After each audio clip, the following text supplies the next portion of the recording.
वज़ीर-ए-आज़म इमरान खान साहब ने पंजाब में बल्दियाती इलेक्शन की तैयारी के लिए अपनी टीम को तैयारी का कह दिया है, हुक्म दे दिया है और बेहतरीन लोग मैदान में उतारने की बात की जा रही है और जो इत्तेहादी हैं उनसे भी सीट एडजस्टमेंट के हवाले से चीज़ों को देखा जाएगा।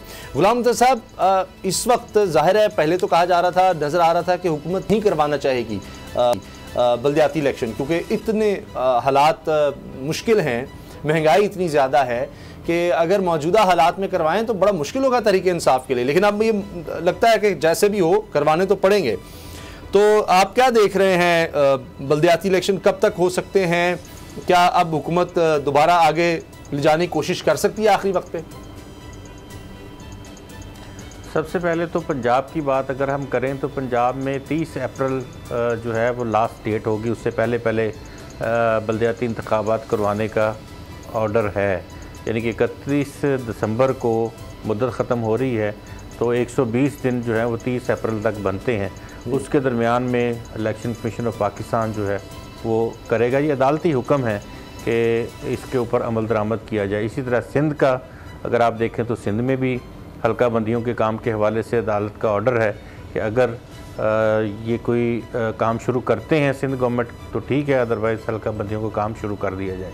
तो ये कहीं पे अदालती अहकामात हैं और तमाम सियासी पार्टियां, जिसमें पाकिस्तान पीपल्स पार्टी भी जो इक़्तिदार में मौजूद है और पाकिस्तान तहरीक इंसाफ भी कतई तैयार नहीं है कि किसी तरह से ये बल्दियाती इंतखाबात, ये कहते हैं कि टल जाएँ और ये बल्दियाती इंतखाबात ना लड़ने पड़े। जो अपोजिशन पार्टीज़ हैं वो तो कहती हैं कि अभी अगर इंतखाबात ये किए जाएँ तो वो लड़ने के लिए तैयार हैं, लेकिन ज़्यादा फोकस तमाम सियासी पार्टियों का आम इंतखाबात की जानिब है, जनरल इंतखाबात के हवाले से है। उनका फोकस अभी इसकी तरफ नहीं है कि वो बल्दियाती इदारों के हवाले से या बल्दियाती इंतखाबात के हवाले से काम शुरू करें। तो अभी वज़ीर-ए-आज़म साहब ने हुक्म दिया है अपने जो सैफुल्लाह नियाज़ी हैं चीफ़ ऑर्गेनाइज़र, और उनके साथ आमिर कियानी हैं और उनके साथ एक और साथी हैं, तो उनसे कहा गया है कि आप अच्छे उम्मीदवार जो हैं वो उनको तलाश करना शुरू करें। लेकिन अच्छे उम्मीदवारों को तलाश करने के साथ साथ अच्छे वोटर्स भी अब देखने पड़ेंगे कि जो आम तासुर है पाकिस्तान तहरीक इंसाफ की गवर्नमेंट के हवाले से, नौजवानों से हट के जो ख़ुद बंदा कोई कमाता है और ख़ुद खाता है, तो उनके अलावा बाकी तो जो बच्चे हैं या नौजवान हैं वो तो उसी तरह से मोहब्बत कर रहे हैं पाकिस्तान तहरीक इंसाफ से। लेकिन जो प्रैक्टिकल ज़्यादा लोग हैं वो काफ़ी तंग आए हैं इस 3-4 साल दौर से, और ज़ाहिर है कि खासतौर पर मौजूदा महंगाई हुआ और उसके साथ साथ बाकी महंगा इन्फ्लेशन सबसे बड़ा फैक्टर इन्फ्लेशन का था। बाकी बहुत सारी चीज़ें हैं कि जॉब्स क्रिएशन नहीं हो सकी, गुर्बत बढ़ गई, बेरोज़गारी में इजाफा हुआ।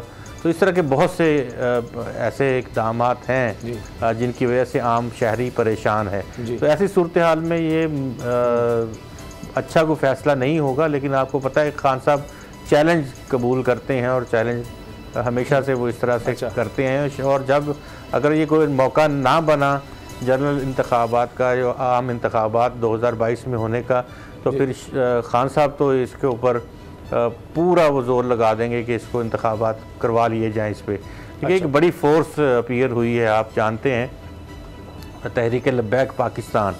अभी तो अगर बल्दियाती इंतखाबात 2-3 माह के अंदर अगर करवाए जाएँ तो मेरा तो ख्याल है कि पंजाब भर के मुल्क भर में बहुत सारी सीटें वो ले जाएंगे पाकिस्तान तहरीक लब्बैक पाकिस्तान, क्योंकि उनका जो सेंटिमेंट है वो माशरे में, शहरों में, देहात में, हर जगह पे मौजूद है। और तहरीक लब्बैक या रसूलुल्लाह जब वो नारा लगाते हैं तो फिर अवाम उनके पीछे चल पड़ती है।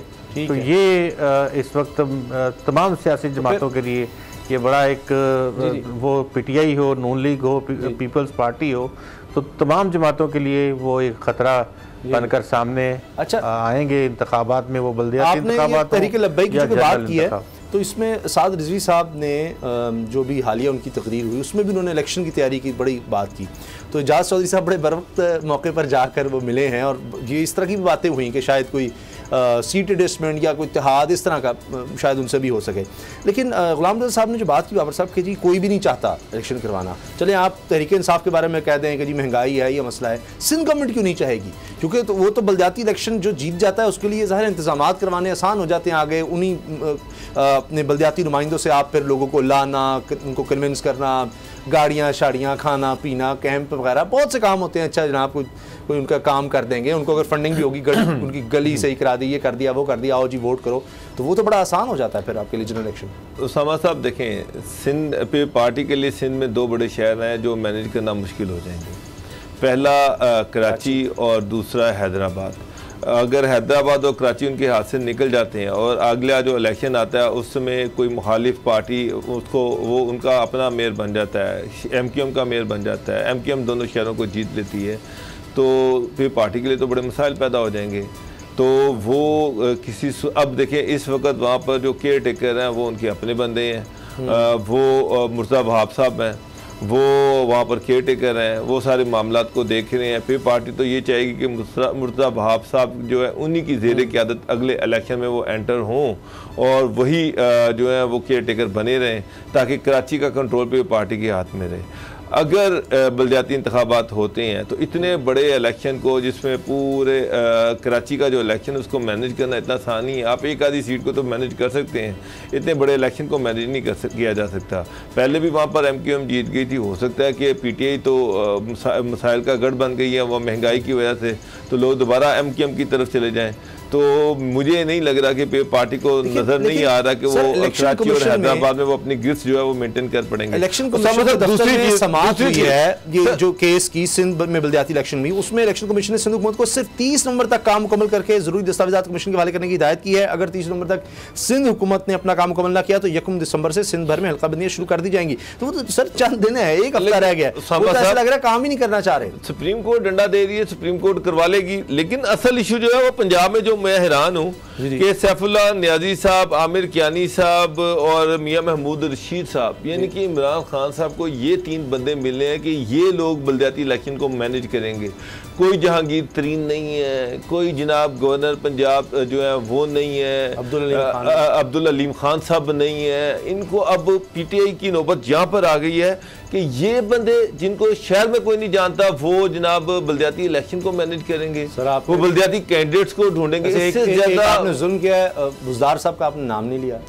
बुज़दार साहब को पूरी दुनिया जानती है और वो अगर उनको आप, लेकिन देखिए ना वो भी इस कमेटी में नहीं है, गवर्नर सरवर साहब इस कमेटी में नहीं है, उसमें और कोई बड़ा अलीम खान साहब इस कमेटी में नहीं है, जो है मेरा मतलब है जो है वो नाराज है।